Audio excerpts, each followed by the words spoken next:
자, 여러분 반갑습니다.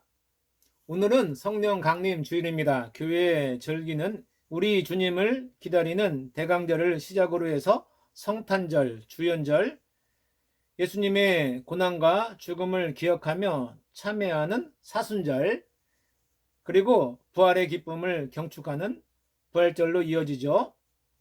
이어서 오순절을 맞이하게 되고 성령 강림 주일로 지킵니다. 예수님께서 부활 승천하신 후에 제자들과 120명의 사람들이 마가의 다락방에 모여 찬송하고 기도할 때에 성령님이 오셔서 초대교회가 시작되었고 모두 예수님의 명령에 따라 복음을 전하기 시작했습니다. 이것을 교회가 기념하는데요. 바로 성령 강림 주일로 지키는 거죠. 예수님께서는 제자들에게 승천을 목격한 사람들에게 또한 2000년이 지난 오늘 우리들에게 선물로 성령을 주셨습니다. 이 선물이 바로 우리가 믿음의 길을 이끌어 가도록 하는 원동력이 되고 있습니다. 예수님께서 지상에 계시지 않기 때문에 성령님을 보내셔서 우리들과 영원히 함께 하고 계시는 거죠. 성령은 오늘날로 말하면 내비게이션입니다. 내비게이션이 목적지로 우리를 안내하듯이 성령님께서 우리를 하나님께로 인도하십니다. 우리가 가정의 달을 보내고 있습니다. 여러분이 성령님을 의지하면, 성령님의 도우심을 구한다면 성령님께서 여러분 가정을 평안과 행복이 넘쳐나도록 역사하실 것입니다. 에베소서 5장 18절에 나오는 오직 성령으로 충만함을 받으라 라는 말씀은 그리스도인들이 순종해야 할 가장 중요한 명령입니다. 우리가 입으로 거룩한 삶을 살 수는 없습니다. 성령 안에서 성령의 조정을 받아야 합니다. 우리의 구원은 하나님의 은혜로 회개와 믿음으로 받습니다. 회개란 죄와 악한 생활에서 돌이키는 것이고 믿음은 예수님을 내 마음속으로 영접하는 것입니다.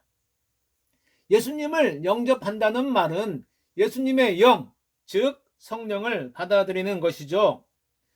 성령은 우리의 마음속에 임재하여 우리의 생각과 행동을 지배하십니다. 그 성령님이 나를 이끌어야 복된 삶을 살 수가 있습니다. 성령이 역사하는 모습을 살펴보겠습니다. 사도행전 2장의 상황은 성령이 임한 성도, 성령이 임한 교회의 모습을 보여주고 있는데요. 오늘날의 교회가 초대교회로 돌아가자는 의미는 이러한 성령 안에서의 공동체를 의미합니다. 오늘 주시는 성경 본문 읽겠습니다. 사도행전 2장 42절에서 47절입니다. 그들이 사도의 가르침을 받아 서로 교제하고 떡을 떼며 오로지 기도하기를 힘쓰니라.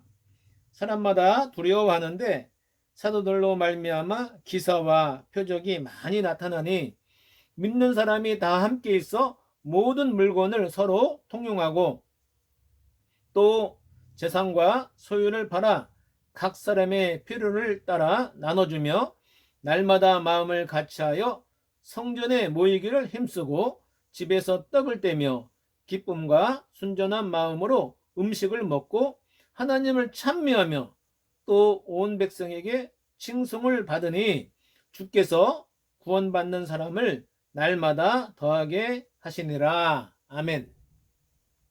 정말 아름다운 교회 공동체의 모습입니다. 개인적으로도 성도 간에도 은혜가 넘쳤습니다. 성령이 함께 하셨기 때문이죠. 성령이 주시는 감동을 개인적 생각으로 판단하지 않고 서로 기도하는 가운데 생각을 나누면서 서로 하나가 되었습니다. 서로 나누고 베풀었죠. 자연스럽게 삶을 나누며 서로의 필요를 채워 주었습니다. 그러나 성령이 오셔도 개인적 욕심이 앞서면 성령은 금방 사라집니다. 교회 공동체를 외면하게 됩니다.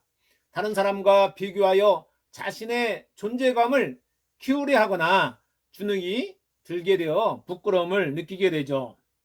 그러나 오늘 성령 충만을 받은 초대교회의 성도들은 실천적 신앙을 보여주고 있습니다.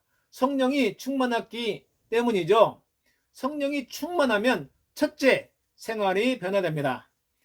성령을 체험한 후에 자기의 욕심과 이기적인 생각을 모두 버렸습니다. 무엇보다 서로 사랑하는 마음이 생겼습니다. 그렇기 때문에 마음을 같이하고 뜻을 같이하여 한 곳에 모였습니다. 성령 받기 전에는 자기 주장을 앞세우고 상대방을 무시했으나 이제는 남을 배려했습니다.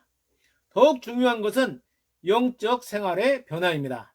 그래서 성전에 모이기를 힘썼고 기도하기에 힘썼습니다. 그리고 하나님을 찬미하는 데 힘썼습니다.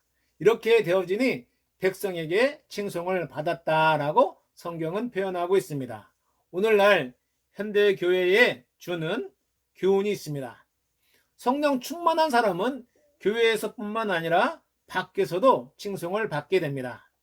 하나님께 인정을 받고 주위 사람들에게 인정을 받는 사람이 됩니다. 오늘날도 성령님은 우리들의 마음속에서 여러 가지로 역사하고 계십니다. 여러분 가운데 말로만 떠들고 실천하지 않는다면 성령님이 계시지 않는 것입니다. 여러분에게 성령이 충만하여 생활이 변화되어 하나님과 사람에게 인정받길 예수님의 이름으로 축복합니다. 두 번째로 전도의 능력이 따릅니다. 사도행전 4장 31절에는 빌기를 다음에 모인 곳이 진동하더니 무리가 다 성령이 충만하여 담대히 하나님의 말씀을 전하니라 라고 했습니다. 예수님의 제자들은 오순절 이전에는 낙심하여 고향으로 돌아갔고 일터로 돌아갔고 옛날 사람으로 살아갔습니다. 그러나 그들이 성령 충만한 후에는 백성의 관원 앞에서나 장로들 앞에서나 공회 앞에서 담대하게 하나님의 말씀을 전했습니다. 그들 안에 성령님이 계셔서 역사하셨기 때문입니다. 신자의 기본 의무는 전도하는 것입니다. 전도하지 못하면 성도로서 존재할 이유가 없는 거죠. 성령 충만해지면 삶의 변화가 따르고 그 변화된 삶을 통해서 전도가 되는 것입니다. 자기 자리에서 다른 사람에게 그리스도인의 참모습을 심어주어야 전도가 됩니다. 여러분을 통해 다른 사람이 여러분을 보면서 나도 한번 예수님을 믿어야지, 교회에 한번 가봐야지 하는 마음이 생겨나야 합니다. 이러한 능력과 영향을 주는 여러분 되길 다시 한번 예수님의 이름으로 축복합니다. 세 번째로 영적 부흥이 따릅니다. 오순절 사건 후에 교회는 날로 부흥 발전했습니다.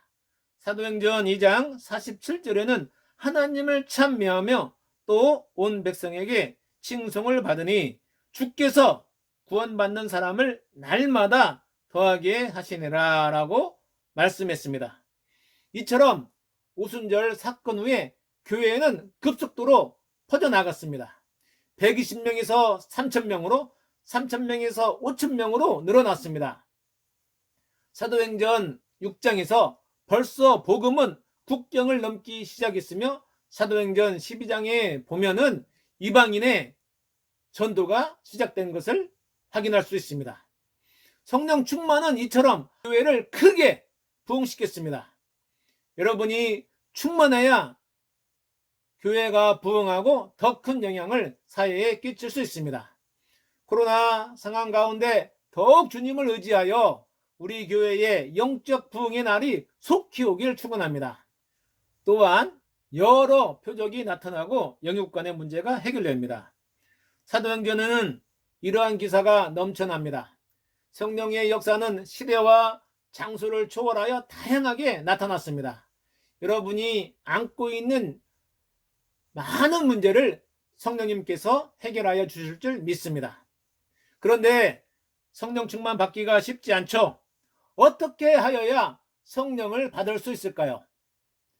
성경을 보니까 오순절의 역사는 교인들이 모여서 합심해서 기도할 때 일어났습니다. 고넬료의 집에서는 말씀 듣다가 성령 충만을 받았습니다. 에베소 교회에서는 바울의 말을 듣고 안수받다가 성령 충만을 사람들이 받게 되었죠. 사랑하는 여러분, 우리도 마음을 함께하여 기도합시다. 그리고 하나님의 말씀을 집중하여 들읍시다. 그러면 우리에게도 성령의 충만한 체험이 있게 될 것입니다. 코로나 가운데 어려운 상황이지만 성령님은 우리의 상상을 초월해서 우리에게 임재하십니다. 개인적으로 예배에 힘쓰고 성경 보고 기도하시기 바랍니다. 여러분이 원하는 간절한 만큼 성령님은 여러분 안에 들어오셔서 여러분을 강하게 이끌어 가실 것입니다.